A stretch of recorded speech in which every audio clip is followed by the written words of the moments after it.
up, everybody, and welcome to another episode of the DNF podcast with your girl, Crystal. And yes, we are debriefing Miami. I told you we were going to do that, and we're going to do that. Is it a little bit late? I'm sorry. Your girl's been busy. I work. But as promised, let's get straight into it because so much happened, and I'm not going to lie, my favorite race of the season so far. I know we've only had, Australia, China, Japan, so 3 races, this being the fourth. My favorite one. So much happened, so much action. Um, Actual kind of racing, it seems like whatever the FIA, the changes that they made seemed to be a little bit better. We still had yo-yo, racing, but it wasn't as bad as Australia. We really didn't see that much in China, but still, good race. Mm, Sprint was okay. Like the sprint wasn't I mean, it had its moments, but we'll get right into it. Now, first thing that we have to talk about is sprint qualifying and what team surprised me. I said I was going to be pessimistic, but what I meant by that is I was going to be realist, and I didn't want to get my hopes up because of the upgrades that McLaren was bringing. However, I started to get my hopes up during our first free practice. And then Norris putting it on pole. Now, I'm not the biggest Norris fan. However, kudos to him because this weekend, and I said it, this track specifically, he seems to do really well at. And if we remember back in 2024, when McLaren brought their upgrades to Miami, he won. Now, for this sprint, he was locked in. And he was locked in with the car, locked in with the track, and he locked in pole. And I was like, what? Not a Mercedes? Now, Mercedes didn't seem to be anywhere. I mean, Kimi did qualify P2, but we'll talk about what happened during the sprint. But George was nowhere to be found. And it just seemed like McLaren and Ferrari made the right steps forward. And I was like, was really happy. Oscar did qualify P3. Now, what else happened? Oh, yes, we do have to talk about Franco out qualifying Pierre. This was Franco's weekend. And I was so happy for him.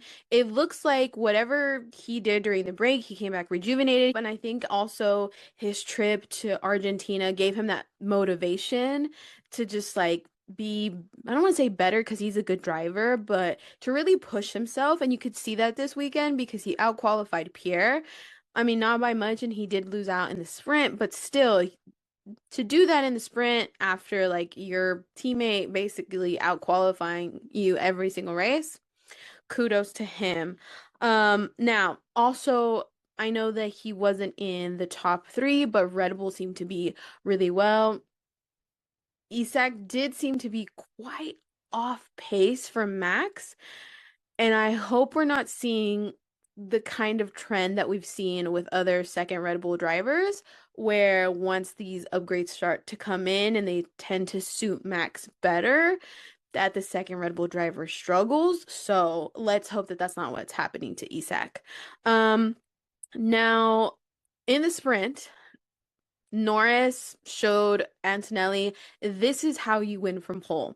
And this is how you don't lose out on P1 from pole position. And he kept P1 throughout the entire race. There wasn't anyone who really challenged him ever. Antonelli bottled the start.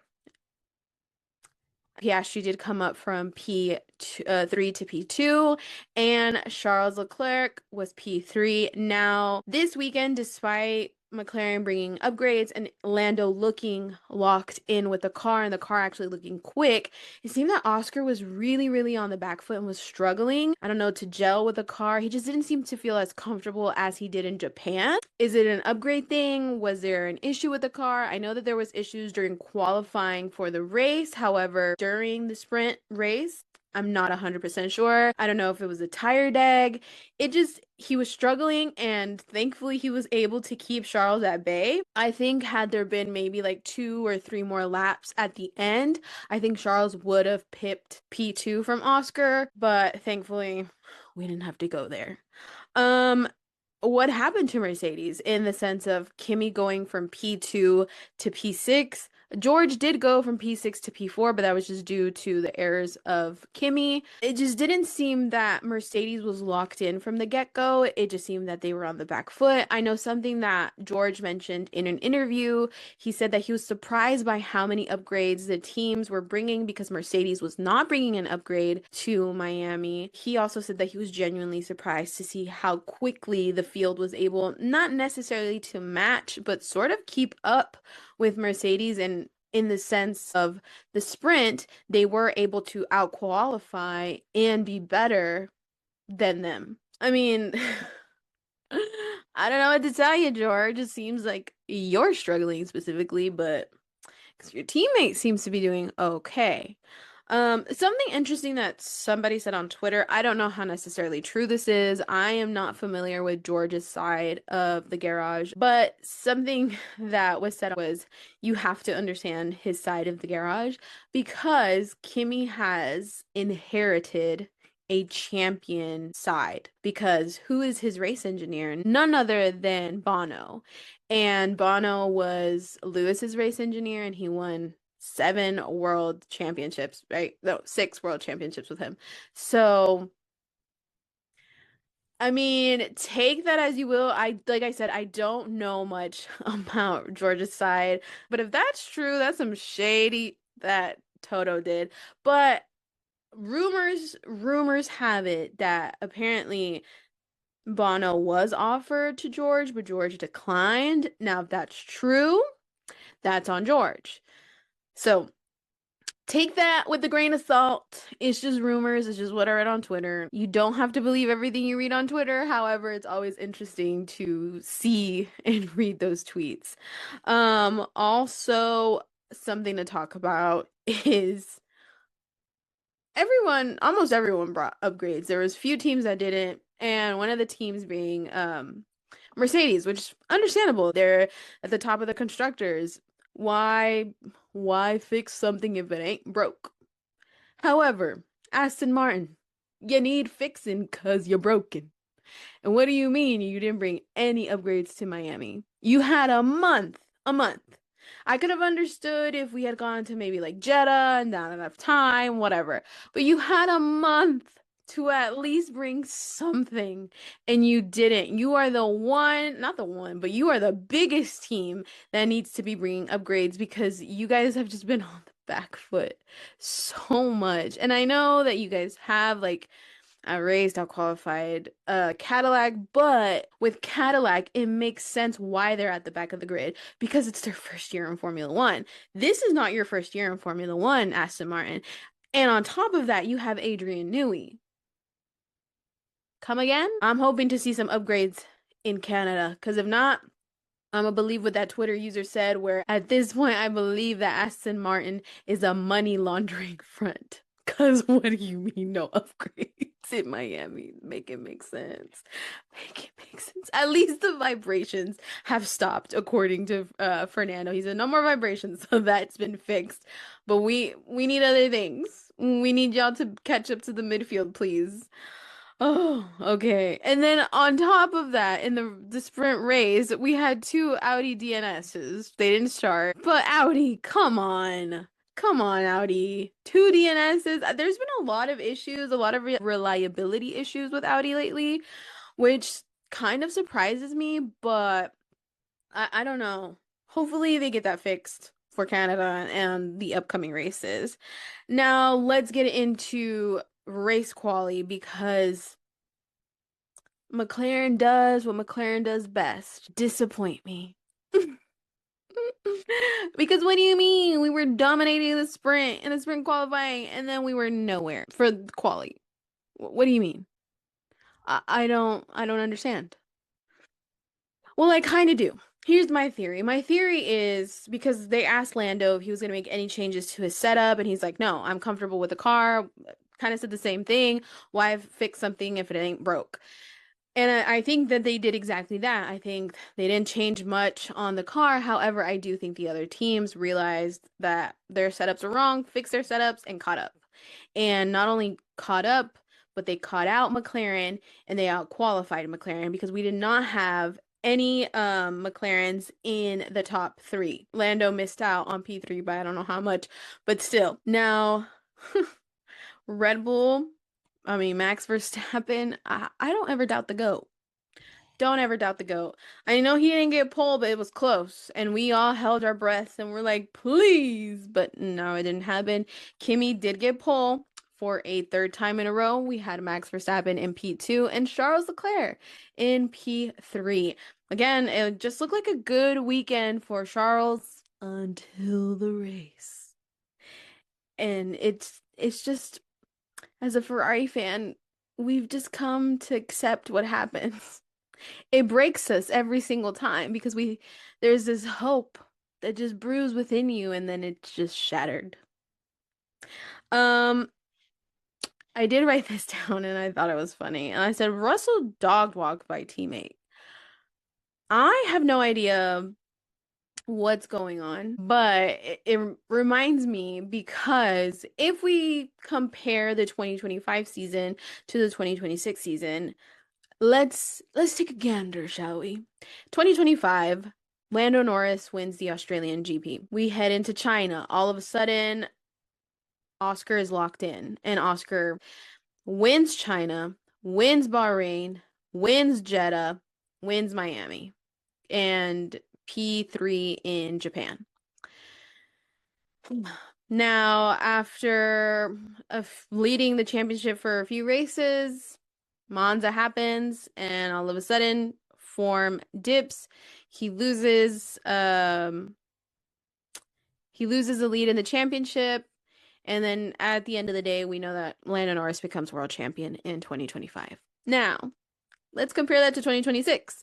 Who won in Australia? Mr. George Russell. Who won in China? Kimi Antonelli. Who won in Japan? Kimi Antonelli. Who won in Miami? Kimi Antonelli. Obviously, we didn't have Bahrain and Jeddah just due to what's going on in the Middle East, but you can kind of see the correlation here. If you don't, it's kind of the exact same story. A seasoned teammate versus, well, it was Oscar's third year in Formula One, but this is Kimi's second year in Formula One. So, could we be seeing a repeat of what happened in 2025? Hopefully not, and hopefully somebody else will come into the fight between George and Kimi. So, could we see Lando? Could we see Charles? Could we see Oscar? Could we see Max? Could we potentially see Lewis? I mean, it's so interesting, but as of right now, it looks like Kimi's just dog walking George because it just doesn't seem like George's side is there for him. And I'm referencing back to what I said before, where Kimi does have a championship winning garage because Bono knows how to win championships. So, and you could tell and you could see that during the race when Bono was telling him, like, he was freaking out on the radio, not Bono, Kimi was, and Bono was like essentially like, dude, chill. It's just your tires, everything's okay. It's the first time that we really see Kimi under pressure in the race, but still, he won. Now, again, Franco out qualifying Pierre. Now we'll talk about what happened to Pierre in the race, but still. And then my hopium was a little bit high, and then Oscar was like, snap back to reality. Oh, there goes gravity. And he said, P7, Crystal. And I said, thanks, bestie. I love that you don't make us delusional, period. So, we're going to talk about Oscar a little bit more because I don't feel like people talked enough about him or rated him highly enough during the race. And something interesting that did happen actually after qualifying is that Isaac Hadjar was disqualified from quali because, and so he started from the back of the grid, because his plank was not in compliance with the FIA rules. I think it was like 2 millimeters or two, I don't know how many. I just know the number two was thrown out, but it was too big. So, interesting. Now, I'm gonna read my notes about the race. First thing that I want to say is Kimi bottles the start. Are we surprised? No, not really. Some people keep trying to compare it to like when Lando kept bottling the starts, but it's sorry guys, it's not the same because at the end of the day, even though Kimmy's bottling the starts, he still wins. I know they're like, oh, he's the first driver in I don't know how many years to convert three pole positions to wins in a row, and it's just like, yeah, but he hasn't maintained P1 every race, so hello, but it is what it is. Um, I will say this, I'm not his fan. And you guys know it. I talk trash about him. But I was in agreement with what Lando said after the race, where this should have been a race where McLaren should have won. I honestly believe that Lando should have won this race. And it was McLaren's strategy that screwed him. And this is something that we are fully aware of if you follow either Lando or Oscar, or if you're a McLaren fan, that you know that McLaren's strategy is ass. And it was because how do you let yourself be undercut by Kimmy? Like how? How? He did an excellent outlap to make sure that he tried to not get undercut by Kimmy, but Mercedes just knew what they were doing and McLaren let themselves get undercut. And so I'm just like, okay, I guess. Um Verstappen spins out first lap. Oh, okay. We're doing pirouettes apparently. Um Franco and Hamilton crash. Nothing happened in the sense of like they neither one of them had to retire from the race. However, it was then more of a recovery drive from Lewis because he had floor damage and it wasn't something that they could fix on the pit wall. Like they couldn't fix on the pit either if they pitted him. So he was just managing his race as he went. Um Now, we have to talk about two things that cause a safety car. First thing is Isak hit the wall. He clipped the curb and then whop. And then if you guys haven't seen his reaction, I'm sure you have. Go check it out. I really would love to know French to know what he was saying because I'm sure he was cursing in French. I would love to know what he was saying. And then the Frenchman decided to fly. Well, the French man decided to fly. And I'm talking about none other than Pierre Gasly because Liam Lawson's car decided to sputter, go into neutral, and not allow him to turn into the apex, therefore hitting Pierre, despite Pierre giving him so much room. He still hit Pierre, and Pierre's car literally pirouetted and spun. It said, thankfully, he was okay. Again, the halo has saved countless lives, but it took out Pierre from the race, so that sucks. Um, I was wrong about Cadillac. I can admit when I was wrong. However, they are doing better, and you could see whatever upgrades that they brought worked. They're slowly but surely catching up to the midfield, and that's what you want. We enjoyed to see the battles between Fernando and Checo. They're very respectful towards each other. It was good to see. Now, something that I don't think enough people are like hyping, or people are kind of like glazing over, or being really freaking rude. And yes, I'm looking at you, Jensen Button. Is the fact that Oscar started P7 and the man ended up P3. He podiumed, and everybody's like, eh, whatever. But did you see Leclerc pirouette? I'm like, yeah, sure. It was funny in the sense to see him pirouette and spin. But what do you mean? Oh, Oscar P7 to P3. And you wanted Jensen. You want to say here, well, we didn't really see that much of you, Oscar. And how do you see like your team? Ooh, Jensen. I really wanted to like.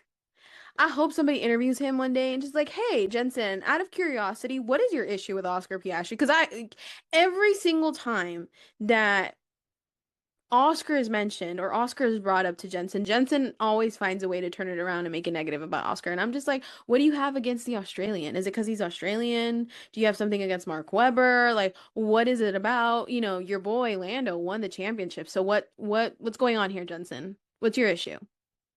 But also, no one's hyping up the fact again that Oscar started from P7 and ended up P3. And beautiful overtake on George Russell. Again, he's being dog walked by the entire grid. Williams double points. Hell yeah. Hell yeah. I was so excited. Excited also for the racing between Carlos, Alex, and Max. And when Carlos came on the radio and said he thinks he can race us like this because we're the midfield. And I'm like, tell him. Even though I love Max, but I live for the drama. It was a very drama-filled race. And then at the very end, again, Ferrari love to crush our hopes and dreams. And they love to crush the hopes and dreams of Charles. It's a given. It's a humiliation ritual, and hopefully one day it'll pay off into a World Drivers' Championship, but I don't see it happening anytime soon. Where literally Oscar overtakes Charles, and then Charles is like trying to go at Oscar, and then all of a sudden he spins and he hits the wall, and then he's cutting all these corners because if I'm not mistaken, his suspension broke because you could see him turning his steering wheel, and even though his steering wheel was like turning all the way, his car refused to turn. So, and he kept cutting corners. He hit George, but George still overtook him. And then Max overtook him. And then he got hit with the 20-second time penalty after the race. And then Max got hit with the 5-second time penalty, but Max still stayed where he was. But it did move Charles down. So that was Miami. Again, it was exciting. So much happened, and you were trying to keep up. There was like a lull in between, like the middle of the race, and I think it's just when everybody's kind of trying to figure out their pit stop strategies, whether they're going to undercut, whether they're going to stay out. So there was just that slight lull, but the beginning and the end were so exciting, and I hope we see more of this. I don't want to see anyone crash. I've said this before, but I do want to see hard racing. I do want to see, people overtaking. It's what we got. It's what we wanted. Best race of the season so far. I'm excited for Canada. Canada's one of those races where like teams that either are struggling do really well, or teams that are doing really well struggle. I mean, we saw McLaren last year. They didn't win. It was Mercedes who won. Actually, George won in Canada. Could we see a George resurgence? I don't know. He did mention that they were going to be bringing upgrades in Canada. Is that going to help Mercedes, or is that going to hinder Mercedes? Is McLaren going to bring any more upgrades to Canada? Is Ferrari bringing any upgrades to Canada? Will we be seeing any upgrades from Aston Martin? We shall see. But now we have a 2-week break, and it sucks because we just had a month break. But it is what it is, and we will be in Montreal soon. That is it for the Miami Grand Prix. Now, if you want me to give you my winner of the Miami Grand Prix not being Kimi Antonelli, my winner is Williams because they got double points. I'm happy for Williams. The driver of the day, Oscar Piastri. Don't get me wrong. I love Max. Max was great, but you went from P2 to P5. Oscar went from P7 to P3. So he is my driver of the day. Biggest loser, Charles. Sorry, Charles. Actually Ferrari. I'm not even gonna put that on just Charles. I mean, the race with Hamilton recovering, and I don't know what happened to Charles. And the fact is, he came on the radio. I know I was trying to wrap it up, but I just remembered it. He came on the radio and said, "Hey, why did you pit me?" One. And when you make decisions like that, like, I'm here. Talk to me. Talk to me and tell me what you want to do, and I'm going to tell you whether I agree or not. But even if he tells them, like, don't do it, Ferrari's going to be like, "Oh, he said do it." Send your thoughts to Charles in the sense of racing, because a man just bought, like, I don't know, a $12 million yacht. I don't know how much it was, but it's a big old yacht in Monaco. So, I mean, is he really suffering? Not really. But in the racing world, he is. But that is it for today's episode, you guys. I hope you enjoy it. I will be back to talk about Champions League. I know I've been teasing, but we finally have a finale and we can talk about it. But that is it. Make sure you like, subscribe, comment, share with your friends. I appreciate you guys watching, and I will see you guys next time. Bye.